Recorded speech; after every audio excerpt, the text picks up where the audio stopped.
Welcome to Make a Path Presents. My name is Ronnie Hayes, and today, let's talk The Walking Dead comic issue 151 recap review. So this issue opens up with Rick and Dwight, basically, training the army. We find out it's been 2 weeks since the fair, give or take. Maggie is preparing to leave. Jesus is going to stay. Father Gabriel makes an official return with dialogue, and he's going to help out, or he wants to help out, in the coming army, or in the army they're building. It looks like Michonne is going to be the leader of the kingdom. And Eugene finally makes contact on his little radio. So jumping into the review, let's start off with the opener. It's absolutely necessary that we see the army. It's an interesting new direction they're taking for Dwight, in my opinion.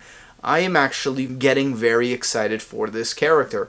Now, when he showed up on the scene, he kind of felt like he would have a generic storyline. You know, the inside guy that's mad at his boss, and ends up helping by becoming a traitor, essentially. But this new storyline that seemingly is in development with Dwight here is opening up a new door, a new, room full of excitement, in my opinion, or at least to me, because it's taking the character, in my opinion, out of a generic storyline and actually putting him in the middle of something that's potentially very important and very heavy in the story.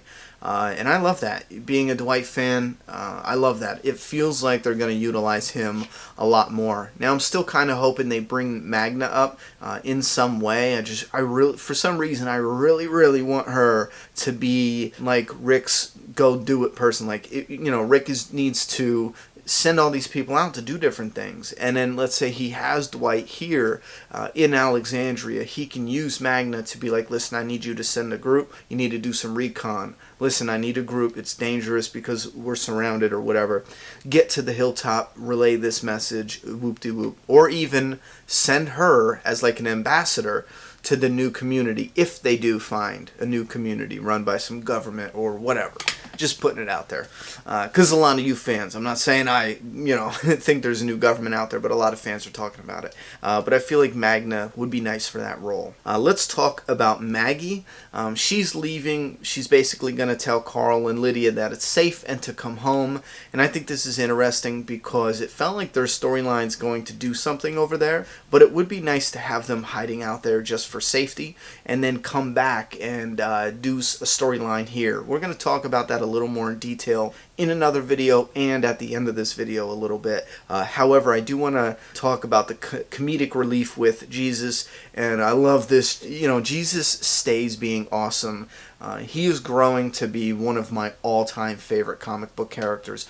Not only is he such a badass, and he can fight, and he's confident, and he's loyal. His loyalty to not only Rick and Maggie is just, it stands unchallenged in The Walking Dead. He is just the man when it comes to that. Loyal as shit. And he's staying back, but he said, he's like, well, I'm staying, so how many more do you need? The comedic relief wasn't over the top, and it was just perfect in this scene. However, it still now makes me curious what his role's going to be. Because he's staying, we have Dwight here. It just feels like we have a lot of characters right here. However, it makes sense because they're building this army, and it does make sense that if something were to pop off here, obviously it makes sense to keep your most useful soldiers or potential warriors or, people that Rick trusts close by. Now, moving on, because we will discuss more of Jesus, I'm sure, coming up in a future video. Moving on, I'm going to get to probably the biggest holy shit moment I had in this comic. I don't know if you guys felt the same way. It seems like something that's there, but subtle. And it's not the radio. It's the Negan shit. If you look at what was going on, I forget the guy's name, but Rick is talking to Josh's father. I should know his name, but I totally forget. Anyway, and I wrote this down, and that's why I'm looking at this pad. Obviously, you've read it, but I want to remind you. Rick tells the dad, after the dad said, I have to say thank you. You basically let me live after I almost tried to kill you. Alright, he did stop the guy, the real asshole, but he did betray Rick because they were going to attack him and show him that Rick needs to act, you know? But Rick tells him, that's not who we are anymore. We are stronger than that. Doing a bad thing doesn't make you a bad person. If we wrote you off after that one mistake, think of all the good that you're doing that would have been erased. Don't you get it? That's what we are doing here. As soon as he says that, he looks up at where they're housing Negan, and he kind of has this stare, and then he goes and he checks on Negan. And if you look at how that plays out, he's talking about doing a bad thing doesn't make you a bad person. Now, there's Negan fans out there that say, well, keep in mind, Negan's biggest thing is, he doesn't rape, he's not a monster, he's nothing like the governor when it comes to just being evil. And if you look back, at Negan, if Negan had this backstory where it was either be brutal or die, his story starts making more sense, and it's easier to be more sympathetic to him. You know what I'm saying? Not all the way. I think in a way, it's almost impossible to forgive Negan completely for killing Glenn. But if you look at it, he is saying something that triggers something else in him. And it might be his hypocritical view. He's saying this as they have someone who's a prisoner who did a bad thing but might not be a bad person when you break it down. But I truly feel that Rick sees something different in Negan, even though he hates his guts. He is disturbed, maybe, by what he's saying, because he knows there's a small part of him, maybe, there's a small part of Rick that might feel like he's doing the wrong thing, keeping Negan in jail. And I'm not saying it is, but I'm saying there's something 100% there with what Rick was saying and the way it connected as he was thinking about how he has Negan in a jail cell. That was the biggest wow moment for me, because if you look at it as a slow progression to Negan's release or trusting Negan in a way, I could see, just off this scene alone, this new scene, I could see Rick doing something like chain gang, getting him out to get fresh air, to work on something, testing him in that way, seeing how he acts around the people, being outside, seeing how he reacts given more interactions with society and other people. So I can see that as a progression. We're going to talk about that, I'm sure, coming up. And if you guys have any opinions on that, please leave them down in the comment box. That is one thing I am totally curious about, probably the most in this issue. I want to know, what do you guys think about that Negan? And please go back, and if you skimmed right over it and you just thought he was checking in on him like you said, go back and reread that, and with this perspective now, and how do you feel about it? Do you think there is something there that's progressing towards giving Negan a little bit more room? And I don't want to say release him, because obviously releasing him right away, that just seems like forced and rushed. But I can definitely see him, again, bringing him out of his cage, obviously still with an armed guard or something, There's something there, in my opinion. What do you guys think? Put those down in the comment box. I don't want to talk about Father Gabriel for too much. I just want to bring it up that he finally got some dialogue in the new beginning, and he's got a new look, and also he wants to become useful, which is a great idea. It almost kind of feels like good filler, the Gabriel stuff, because we wanted to see him. We wanted a little peek on him. We don't want a whole issue, but we want a peek on him, see how he looks now, see how he's acting, see his attitude, and we got that, so it was good filler. It's kind of something that's like, yeah, all right, we didn't need that. We could just show him outside shooting a gun. We really didn't need that, because then we could slowly learn how he changed over the time skip, and even from when we saw him, because him fighting in No Way Out, that changed him too. So that could have pushed him to change more through the time skip. But it's nice. It's good filler, in my opinion, the Gabriel stuff.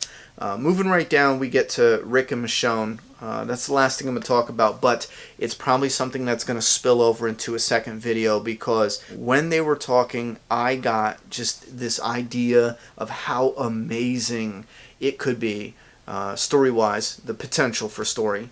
to have Michonne being the leader of the kingdom, which is completely against what I said before, and we will discuss that.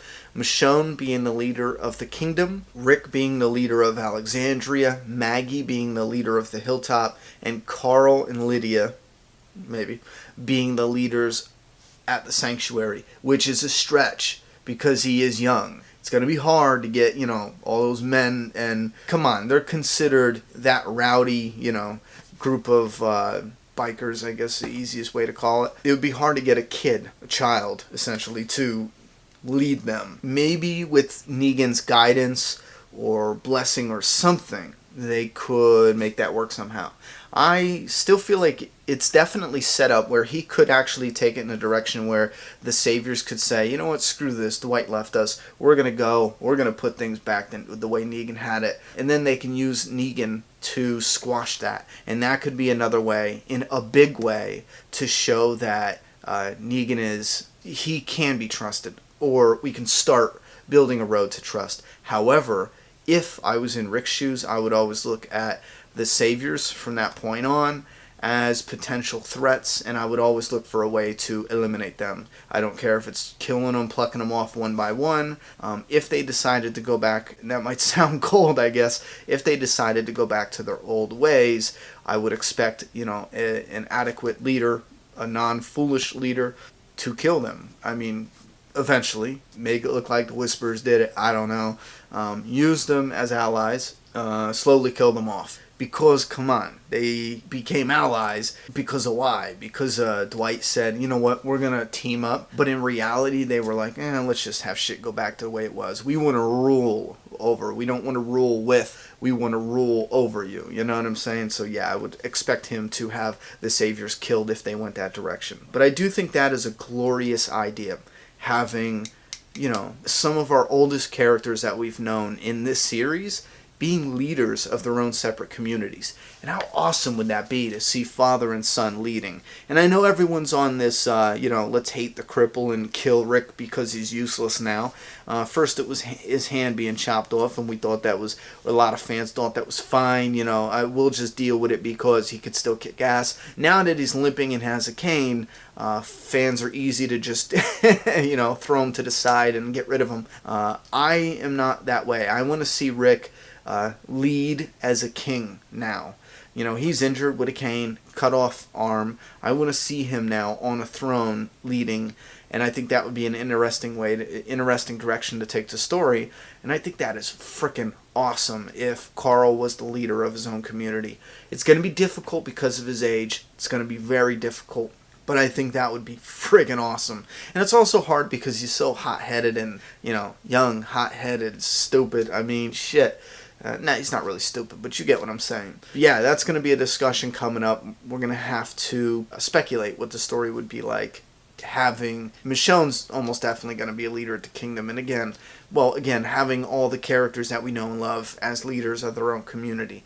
Now, Michonne, briefly, I'll tell you, that was kind of a surprise, and that kind of did not sit well with me because we didn't see her interacting with the kingdom people a lot. Actually, the kingdom itself has been one of the most neglected communities in this series. We barely see the kingdom.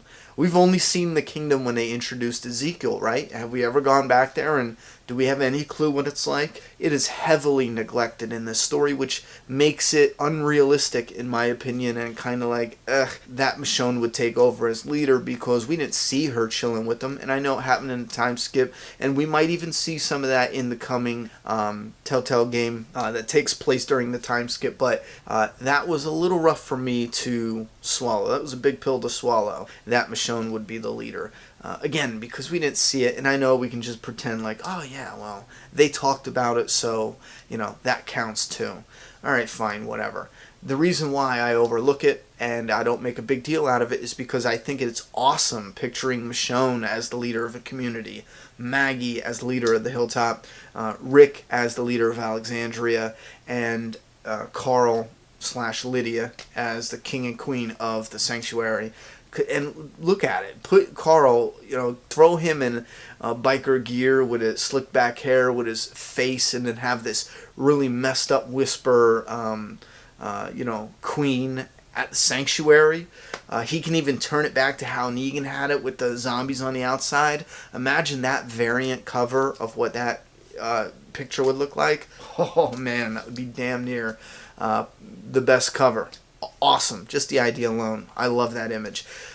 Anyhow, let's jump to the cliffhanger. This is a cliffhanger that's not really like a whoa. I know it's meant to be.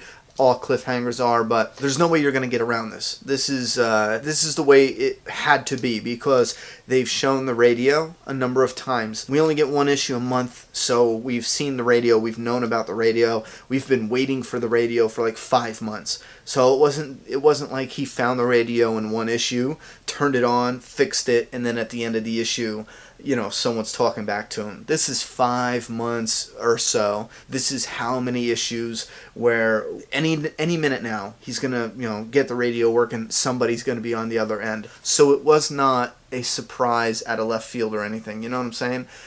But it was a good cliffhanger, even though it wasn't a complete and utter shock.